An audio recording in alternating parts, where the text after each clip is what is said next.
जाता खेतवा में आके घसवाइन भी जियान करता सन आ लीलगाय भी चढ़ता।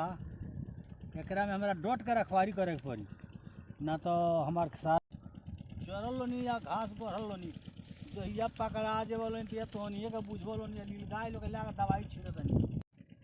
चल रे साला रे हई खेतवा गाड़ी से बोले बड़ी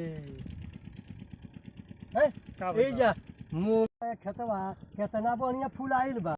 जान तर का भइल बा। हां तो अंशुक हमार गण मारा गइल भाई। ले साला गबड़ा गइल बा साला त ना अरे साथ में उहे माने भइल। ई बतिया कौन गबड़ा गइल बा कहतर साला गण मारा गइल बा। अच्छा चल हो दे देखो मूवी देखो वो दे आवतर मूवी का चल देखो दे लोग तेरा मूवी का। अरे मूवी चल ना उनके से पूछाइए अब ए काका का बाबू हई त गाड़ी से बोले बा आ तू कथी से बोले बा तहार का भइल बा। ए बबुआ हमारा खेतवा में 5 किलो कट्ठा डाई देले बानी, अच्छा 3 कट्ठा किलो पोटास देले बानी, 2 कट्ठा किलो यूरिया देले बानू।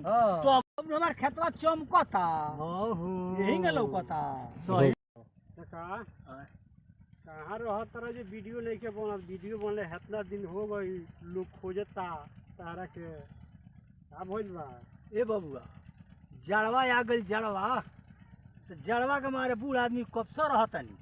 अच्छा आ जड़वा कहेला हाँ जे लइकवन के पूछेब ना हाँ आ जवान का हो भाई हाँ आ बूढ़ऊ के खोज खोज मारे हाँ कितनो ओढ़िया रजाई तो बड़ी बढ़िया बा कहत कविता हो चाचा यही सब डेराई रहता यही से डराई रहता। तो अब बनी हाँ बनी अब हाँ? बनी अब बनी नु बनी। रोज हाँ बनी रोज चल